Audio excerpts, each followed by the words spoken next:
ბრიტანული სასამართლოს ისტორიული გადაწყვეტილება, რომ ქალი არის მხოლოდ ბიოლოგიური ქალი, ხოლო ტრანსგენდერი ქალები არიან ბიოლოგიური მამრები, აგრძელებს თავის ტრიუმფალურ სვლას ფსევდოლიბერალურ დასავლეთში და ანადგურებს ყველანაირ LGBT შიზოფრენიას თავის გზაზე. გადაწყვეტილებამ, რომელიც სულ რაღაც 2 კვირის წინ მიიღო სასამართლომ, მთელ ევროპაში და როგორც წინა კვირას მოგიყევით, ახალ ზელანდიაშიც კი ყველაფერს თავდაყირა აყენებს. სასამართლოს ეს ვერდიქტი პრაქტიკულად ნიშნავს იმას, რაც 3 თვის წინ ამერიკაში დააკანონეს, რომ დედამიწაზე არსებობს მხოლოდ 2 სქესი, ბიოლოგიური ქალი და ბიოლოგიური კაცი.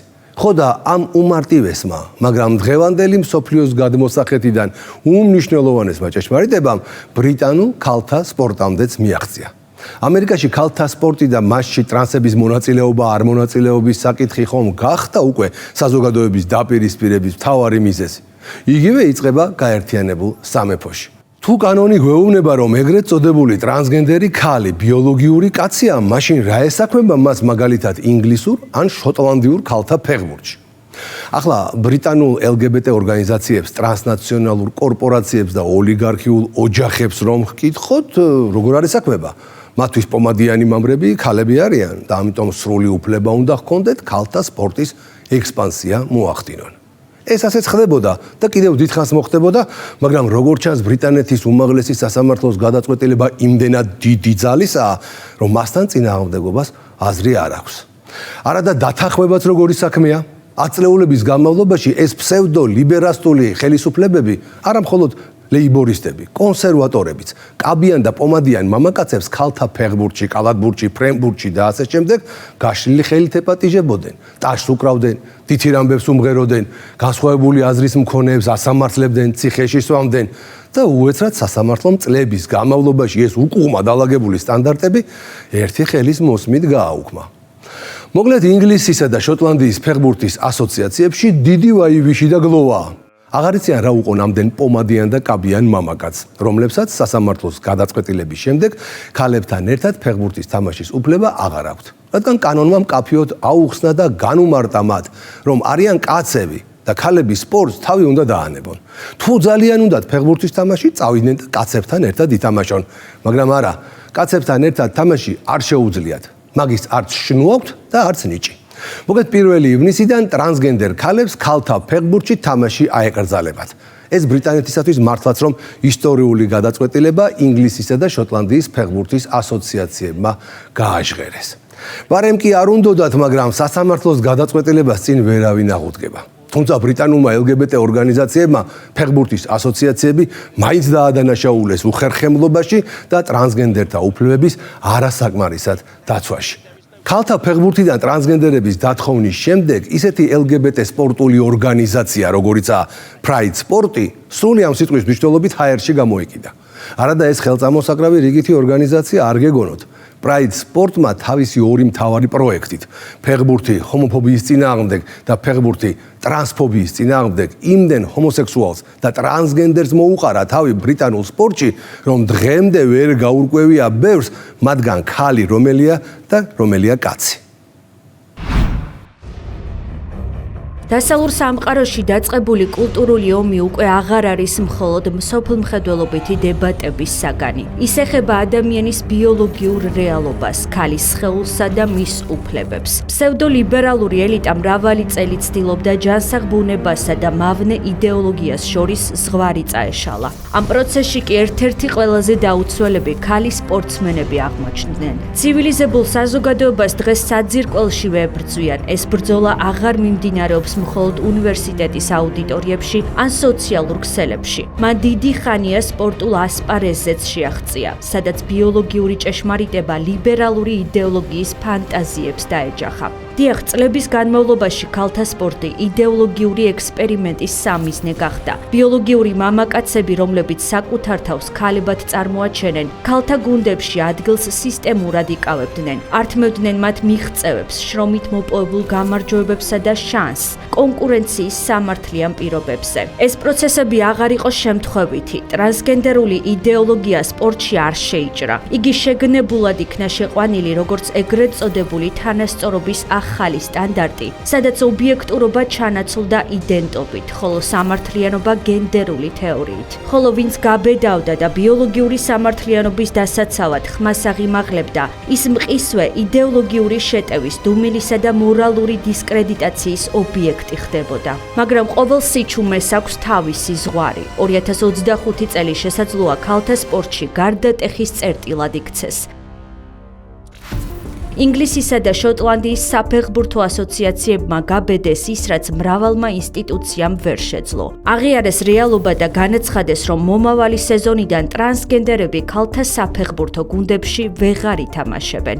ინგლისისა და შოტლანდიის საფეხბურთო ასოციაციებში 2025 წლამდე მოქმედებდა ინდივიდუალური შეფასების პოლიტიკა, რომელიც ითვალისწინებდა ტრანსგენდერების მონაწილეობას ქალთა გუნდებში. ბიოლოგიურ მამაკაცებს ქალთა გუნდებში თამაში იმ შემთხვევაში შეეძლოთ, თუ ისინი გარკვეულ სამედიცინო კრიტერიუმებს აკმაყოფილებდნენ. მთავარი მოთხოვნა იყო ტესტოსტერონის დონის შემცირება ნატურალური ქალის დიაპაზონში და განსაზღვრული პერიოდის განმავლობაში მისი შენარჩუნება.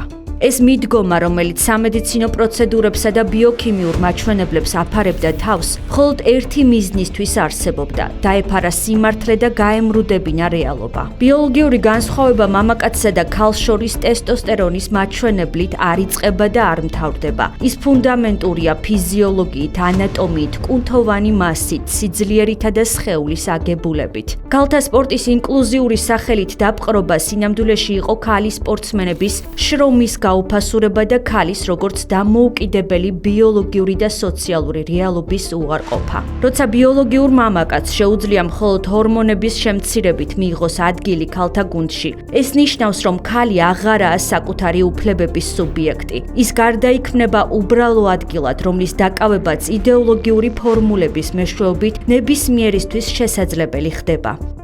თუმცა მას შემდეგ, რაც ედინბურგის უმაღლესმა სასამართლომ ისტორიული გადაწყვეტილება გამოაცხადა და ქალის იურიდიული განმარტება კვლავ ბიოლოგიურ სქესზე დააბრუნა, ფსევდორეალობის კონსტრუქციამ გაერთიანებულ სამეფოში რღვევა დაიწყო. სასამართლომ დაადგინა, რომ ქალის კატეგორიაში მონაწილეობის უფლება უნდა ეფუძნებოდეს არა სუბიექტურ თვითახქმას, არამედ ობიექტურ ბიოლოგიურ რეალობას. უზენაესი სასამართლოს გადაწყვეტილებამ კიდევ ერთხელ ცხადყო ის მარტივი ჭეშმარიტება, რომ ეგრეთ წოდებული ტრანსგენდერი ქალები სინამდვილეში არავითარი ქალები არ არიან. ტრანსქალები არიან ჩვეულებრივი ბიოლოგიური კაცები და მორჩა. სასამართლოს ერთსულოვანი გადაწყვეტილებით 2010 წლის თანასწორობის აქტში ტერმინები ქალი და სქესი ეხება ბიოლოგიურ ქალებს და არა გენდერულად იდენტიფიცირებულ პირებს. კანონის ინტერპრეტაცია უნდა დაეფუძნოს ობიექტურ ბიოლოგიურ რეალობას და არა ცვალებად სუბიექტურ განცდებს. ქალებისთვის განკუთვნილი დაცული სივრცეების მიზანი სწორედ ბიოლოგიური სქესის მიხედვით ქალების დაცვაა და ამ სივრცეებში ბიოლოგიური მამაკაცის ყოფნა მიუხედავად მისი თვითიდენტიფიკაციისა, კანონის დარღვევად უნდა ჩაითვალოს.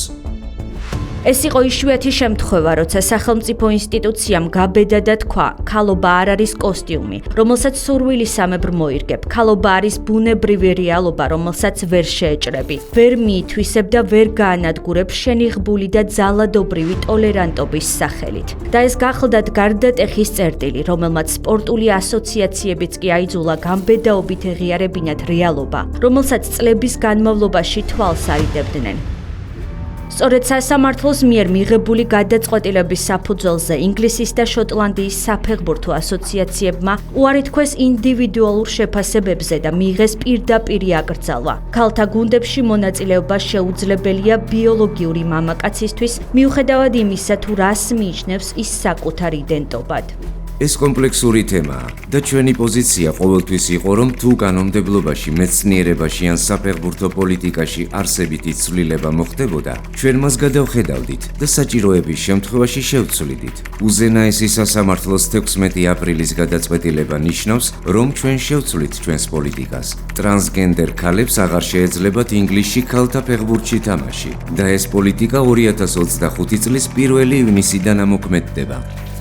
უზენაესი სასამართლოს ბოლო გადაწყვეტილების შესაბამისად, რომლის მიხედვითაც სქესი იურიდიულად ბიოლოგიურ სქესს ნიშნავს, შოტლანდიის ფეხბურთის ასოციაცია განაახლებს თავის პოლიტიკას გენდერული მონაწილეობის შესახებ შიდა ფეხბურთში. შოტლანდიის ფეხბურთის ასოციაციის საბჭომ დაადგინა, რომ 2025-26 წლების სეზონის დასაწყისიდან მხოლოდ ბიოლოგიურ ქალებს ექნებათ უფლება ითამაშონ გოგონათა და ქალთა ფეხბურთში, რომელსაც შოტლანდიის ფეხბურთის ასოციაცია მართავს.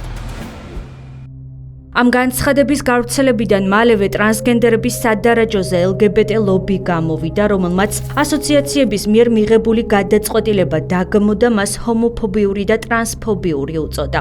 სპორტს მედია LGBT-ს ვებსაიტზე სტატიის ავტორები აღნიშნავენ, რომ ეს გადაწყვეტილება იწვევს შეშფოთებას LGBT თემის წევრებს შორის და აღიქმება როგორც დისკრიმინაციული ნაბიჯი, რომელიც ხვდავს ტრანსგენდერი ქალების უფლებებს სპორტში. ამ აკრძალვების ერთ-ერთი გარდაუვალი შედეგი იქნება ტრანსფობიური ინციდენტების ზრდა ფეხბურთში, რაც უკვე მზარდ ტენდენციად აღინიშნება. აუცილებელია, რომ ფეხბურთის მმართველმა ორგანოებმა განაგრძონ ტრანსფობიური ძალადობის მიმართ ნულოვანი ტოლერანტობის დემონსტრირება. ამგვარად, მიუხედავად LGBT ლობის პროტესტისა, სასამართლოს გადაწყვეტილება და მასზე დაფუძნებული სპორტული ასოციაციების პოლიტიკა მიზნად ისახავს ქალთა სპორტის დაცვას და სამართლიანი კონკურენციის უზრუნველყოფას. ეს არის ნაბიჯი, რომელიც არა მხოლოდ აღიარებს ბიოლოგიური განსხვავებების მნიშვნელობას სპორტში, არამედ თავად ქალ სპორტსმენებს უბრუნებს იმას, რაც მათ წაართვეს. სამართლიან კონკურენციას, დაცულობას და საკუთარი შრომის ფასს. ეს არის ქალთა სპორტის რეალური ზეიმი, სადაც გამარჯვება აღარ იქნება ბიოლოგიური უპირატესობის შედეგი, არამედ თავდადების, ძალისხმევისა და ბუნებრივ შესაძლებლობებზე დაფუძნებული პატიოსანი ბრძოლის გამოძახილი. ტრანსგენდერების, ანუ ბიოლოგიური კაცების ბრიტანული ქალთა ფეხბურთიდან განდევნით ძალიან დამწუხრებულნი არიან როგორც ინგლისის, ისე შოტლანდიის ფეხბურთის ასოციაციებში. მათი მესვეურები ყოველდღე დადიან სხვადასხვა სატელევიზიო გადაცემებში და ტირიან იმაზე, თუ როგორ აურია უმაღლესმა სასამართლომ მათი დალაგებული სისტემა. რა დააშავეს თურმე ამ საწყალმა კაბიანმა კაცებმა, რომ ქალთა სპორტში აღარ უშვებენ და იმ გენდერის მიხედვით ვეღარ ირჩევენ გუნდს, რომელ გენდერსაც საკუთარ თავს მიაკუთვნებენ. მაგრამ ყველაზე მეტი ჭინთვები იმაზე აქვს, თუ რა ეშველებათ აწი ამ ტრანსებს, ფიზიკური განვითარების საშუალება აღარ ექნებათ თურმე და რაც თავარია, ფსიქოლოგიური სტრესი და დეპრესია მოუღებთ ბოლოს. კვირაში 4 ჯერ ყოველ საღამოს 10 საათზე ყურადღებით დააკვირდით ლიბერალიზმის ანატომიას. საინტერესოა ამ ტრანსების ადვოკატებად ქცეულ ბრიტანული ფეხბურთის ბოსებს ამის მეათედი თუ უფიქრიათ და უდარდიათ ჯანმრთელ ნამდვილ ქალ სპორტსმენებზე. იქნებ ამ კუნთმაგარ ჯეელებთან შეჯიბრით, პირველ რიგში სწორედ ისინი ზარალდებოდნენ. პირველ რიგში სწორედ მათ უზიანდებოდათ როგორც ჯანმრთელობა, ისე ფსიქიკა. და ბოლოს და ბოლოს უფიქრია ვინმეს, რომ ზოგადად ქალთა სპორტი ნადგურდება ამ LGBT შიზოფრენიით. ალბათ არ უფიქრიათ. ან და რომც ეფიქრათ, ხმამაღლა ხომ ვერ იტყოდნენ. აგერ ერთი მასწავლებელი ბიჭს გოგო რომ არ დაუძახა, 3 ჯერ დააპატიმრეს და ტრანსგენდერი სპორტსმენების წინააღმდეგ რამის თქმაზე ხომ წარმოგიდგენიათ, რას უზამდნენ? დროებით.